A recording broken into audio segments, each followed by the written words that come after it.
तुझं महत्त्व ते जाणतात असं सावरकर म्हणतात. पुढे ते म्हणतात, तुझं साठी मरण ते जनन, तुझं वीण जनन ते मरण. ही किती सुंदर शब्दरचना दिसते आपल्याला.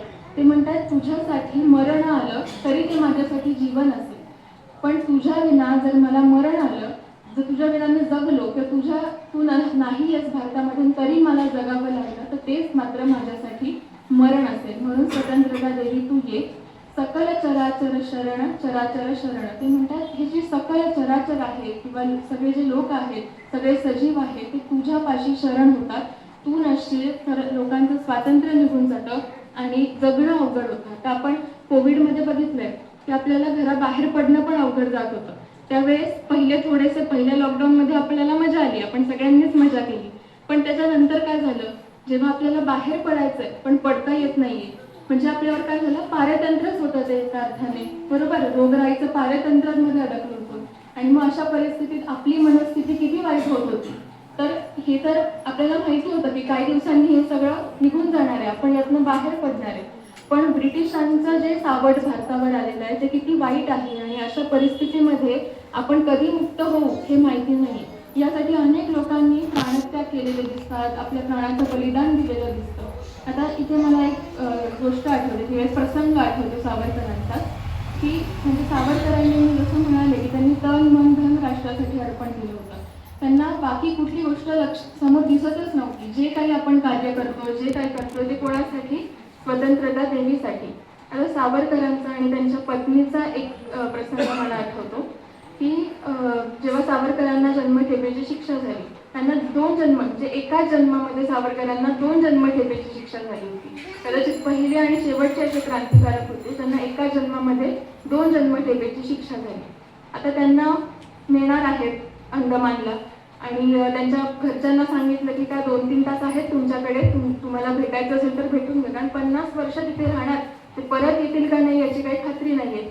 मग सावरकरांची पत्नी, नवीन कोळा संसार सुरू झालेला आहे, 2-3 वर्ष लग्नाला झालेले आहेत आणि अशा परिस्थितीमध्ये सावरकरांची पत्नी त्यांना भेटायला येते, यमुनाबाई त्यांना भेटायला येतात. काय संवाद व्हावा या दोघांमध्ये. अगदी नवीन संसार सुरू झालाय, कोळा संसार सुरू झालाय आणि आता आपल्याला सगळं सोडून निघून जायचंय. कदाचित परत भेट होईल नाही होईल काहीच माहिती नाहीये.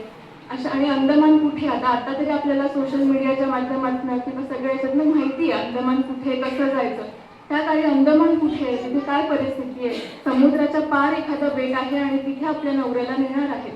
अशी सगळी परिस्थिती आपण विचार पण करू शकत नाही की अवघड परिस्थिती आहे. तर एकमेकांची काय बोलावं त्यांनी.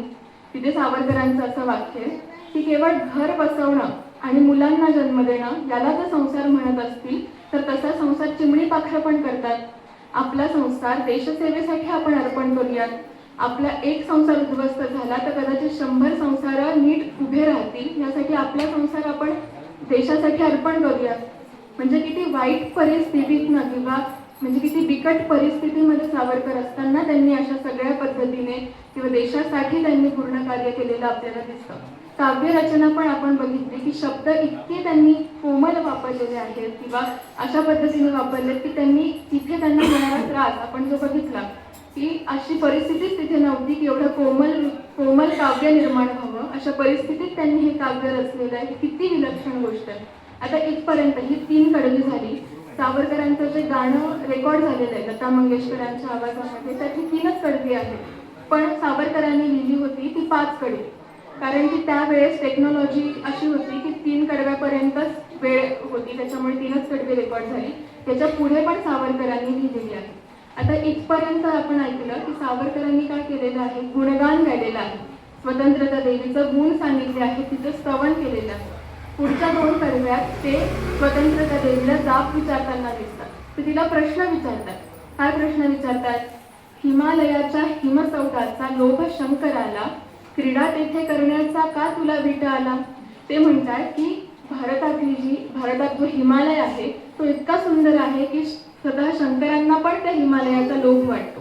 त्याला आपण कैलास राणा म्हणतो, त्याला पण त्याचा लोभ वाटतो.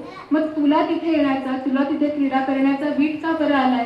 पुढे ते म्हणतात, होय आरसा अप्सरांना सरसे करण्याला, सुधा धवला जान्हवी स्त्रोत तू का ग त्यजिला. ते असं म्हणतायत की आमची जी गंगा आहे, जी जान्हवी आहे, ती सुधा धवल आहे, म्हणजे ती शुभ्र आहे, ज्याला आपण क्रिस्टल क्लिअर म्हणतो तशी ती आहे. तिथे शृंगार करण्याचा मोह कोणाला होतोय? अप्सरांना होतोय. अशी सुंदर आमची जी गंगा आहे ती सोडून, ती त्यजून तू का बरं निघून गेलीस? पुढे ते म्हणतात, या सुवर्णभूमीत कमती काळ तुला. ही जी सुवर्णभूमी आहे आमची भारत माता, तिथे तुला कमी काळ होती. कोहिनुराचे पुष्प घे ताजे वेणीन. किती सुंदर लिहिलंय की आमच्याकडे कोहिनूर आहे, तू तो सोडून निघून गेलीस. तुला तो रोज तू ताजे वेणीला वापरू शकतेस. इतकं म्हणजे आपल्याला इथे भाषा रचना किती सुंदर वापरली हे समजतं. परत मी तुम्हाला आठवण करून देते, हे कुठे लिहिलंय त्यांनी? अंदमानाच्या काळ्या कोठडीमध्ये, जिथे समोर अंधकार आहे, शारीरिक मानसिक त्रास होतोय खूप मोठ्या प्रमाणात. आपण इथून परत कधी सुटणार हे आपल्याला माहिती नाहीये. अशा सगळ्या परिस्थितीमध्ये सावरकर काय लिहिताय? कोहिनुराचे पुष्प घे ताजे वेणीला. ही सकल अशी संयुता आमुची माता भारती असतात. ही सकल म्हणजे सगळ्या गोष्टींनी युक्त, ज्या ज्या सुंदर गोष्टी आहेत, ज्या ज्या उदात्त गोष्टी आहेत, ज्या ज्या मधुर गोष्टी आहेत, या सगळ्या गोष्टींनी युक्त अशी आमची भारती माता आहे, भारत माता आहे. तू का ढकलून दिधली? तू तिला ढकलून का दिलेलं आहेस? पूर्वीची ममता सरली म्हणजे काय की शतकानुशतक स्वतंत्रता देवी आपल्या भारतामध्ये राहिली. म्हणजे अगदी प्राचीन काळापासून स्वतंत्रता देवी भारतामध्ये आहे. ऋषी मुनींच्या काळापासून आपण बघतो. तर अशी शतकानुशतक राहणारी स्वतंत्रता देवी तू का बरं निघून गेलीस? परक्यांची दासी झाली म्हणजे काय की ब्रिटिशांचं आक्रमण झालं आणि ब्रिटिशांसोबत तू निघून गेलीस, परक्यांची तू दासी झालीस. जीव तळमळे, ते अगदी तळमळतेने म्हणतात की माझा जीव खूप तुटतोय, खूप तळमळतोय. तू का बरं निघून गेली? तू का त्याचे उत्तरे याचे दे. तिला चिडून म्हणतात, जसं एखादा लहान मुल आपल्या आईला म्हणतो की तू का बरं निघून गेलीस माझ्यापासून लांब. असं सावरकर कोणाला म्हणतात? स्वतंत्रता देवीला म्हणतात.